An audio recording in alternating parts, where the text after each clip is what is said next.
Hi, thanks very much for joining me on what's the hottest day of the year in England so far. I think we're tipping about 32 degrees centigrade, and a great day to show you what a cottage border looks like at this time of the year when it's probably looking at its best. So I'm going to show you what's in this border. So I've got some classic lavender, and there's plenty of bees that are enjoying that today. And that's a real staple plant of any cottage garden. And strangely enough, this one has just gone absolutely crazy, loving the space. And then the two that were next to it, for some reason, have died. So, that's the way that it goes.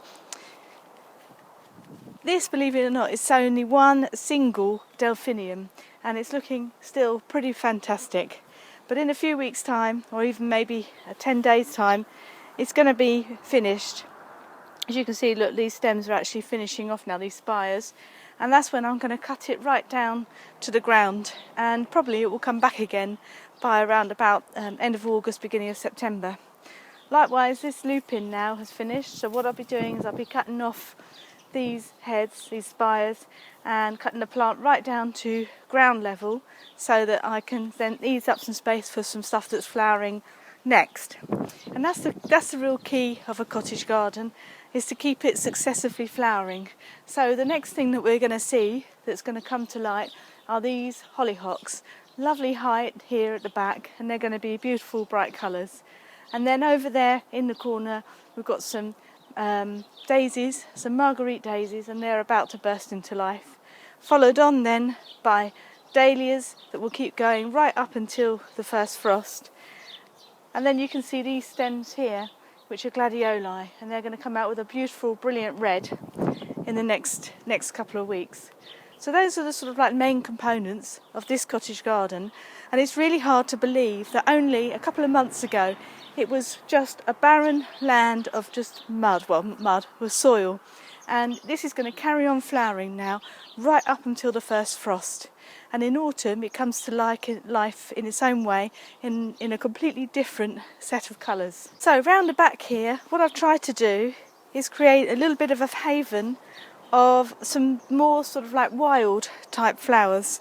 So I've got this campion which has come out in lots of different colours, and these verbasciums, and these are things that you find which would be naturally occurring in a verge, or a field, or anywhere. And I've got some foxgloves, some poppies and things, and I like to think that it makes it sort of like a bit special, that it's just all naturally occurring types of flowers. And then I wonder if you can help me, because round the back here I've got this plant, and I don't know where this plant came from, and I'm not sure what it is. I wrote to Thompson and Morgan and asked them, and they said it was a dead nettle, but according to its height, I'm surprised to hear that. So if you know what this plant is, it's got these little red tiny flowers you can see on it, and the leaf is looking like that. So if you know what this plant is, please do get in touch and let me know.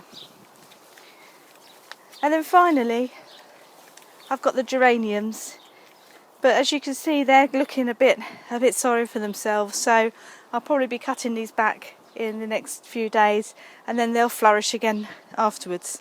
So thanks very much for watching this episode about English cottage garden. Hope you found it interesting, and I'll be really interested to hear your comments, anything that you've got, any links to your own cottage garden, and love your subscribes, love your likes, and thanks for watching.